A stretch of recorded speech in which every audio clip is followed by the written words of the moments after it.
Ce sujet des petits commerçants, il m'anime parce qu'en fait, c'est des gens, c'est un peu la face visible du travail. Parce qu'à la fois, c'est ceux que tu vas voir au travail le plus facilement. Parce que dans la vraie vie, on rentre rarement dans une usine ou dans un atelier ou quoi que ce soit. Par contre, t'entres dans des boulangeries, t'entres dans des restos, tu vois des gens au travail, ils travaillent pour toi. Donc, en fait, c'est la partie visible du travail. Et c'est pour ça que du coup, on a tout le temps peur pour eux quelque part, parce que c'est tout le temps à eux qu'on va penser. Et puis médiatiquement, ils sont surexposés, quoi.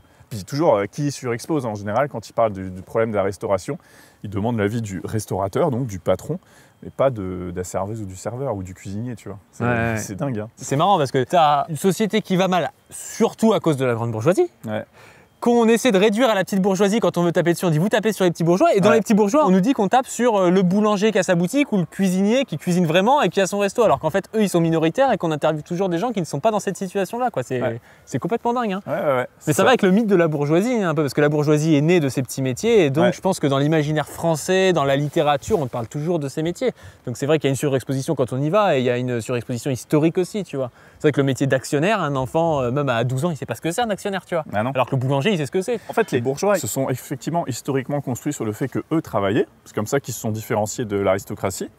Et puis maintenant, ils doivent continuer à entretenir ce mythe. Mais ça ne marche pas vraiment. Ils ne travaillent pas. En fait, par ailleurs, je pense qu'ils ont toujours des métiers, etc. Tu as vu, même les bourgeois qui sont à la télé, ils n'arrivent jamais en disant voilà, je suis rentier. Ou j'ai des apparts, c'est ça qui me fait vivre. En fait, ils ont toujours un taf, parce que c'est important dans la culture bourgeoise. Donc souvent, ils sont avocats, tu vois, par exemple.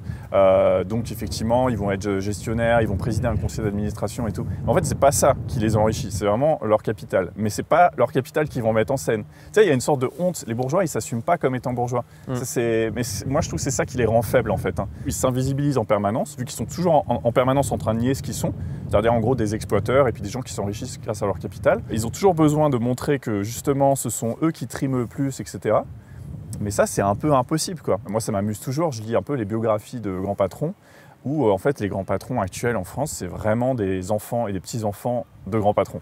Donc en fait, ils n'ont plus grand-chose à raconter, tu vois. Et les journalistes qui bossent sur eux, typiquement les journalistes de Challenge, ils sont là, putain, il y a l'héritier PSA, une sorte de jeune mec un peu beau gosse et tout, avec une coupe de surfeur. Et le mec, il a vaguement une place, des jetons de présence quelque part, mais le mec, il sait rien des modèles de Peugeot ou du problème sur la motorisation des Citroën en ce moment. Il n'en sait rien. C'est la 5e génération, l'héritier Peugeot, là. Qu'est-ce qu'on va bien pouvoir raconter sur lui? Et donc, ils disent, ouais, mais il est passionné de voitures anciennes, tu vois. Donc en fait, il a une collection en fait, le gars. Il a une collection. En fait, ça me fait marrer parce que tu dis, mais qu'est-ce qu'on s'en fout? Mais en fait, ils sont obligés de te raconter un truc vaguement en rapport avec ce qu'il fait vivre. Parce qu'en fait, la bourgeoisie ne peut pas simplement dire bah, je m'enrichis parce que je possède et puis voilà. Parce que sinon, ça les rapprocherait vachement de l'aristocratie, tu vois. Ils ont quand même critiqué le système des rentes et le système des titres. Ils doivent montrer que eux, c'est pas simplement un titre qu'ils ont, mais c'est que c'est la force de leur poignée, sauf que dans les faits, c'est pas le cas. Donc c'est pour ça qu'ils se rattachent toujours à la figure de petit bourgeois, parce que le petit bourgeois, lui, quand même, il trime.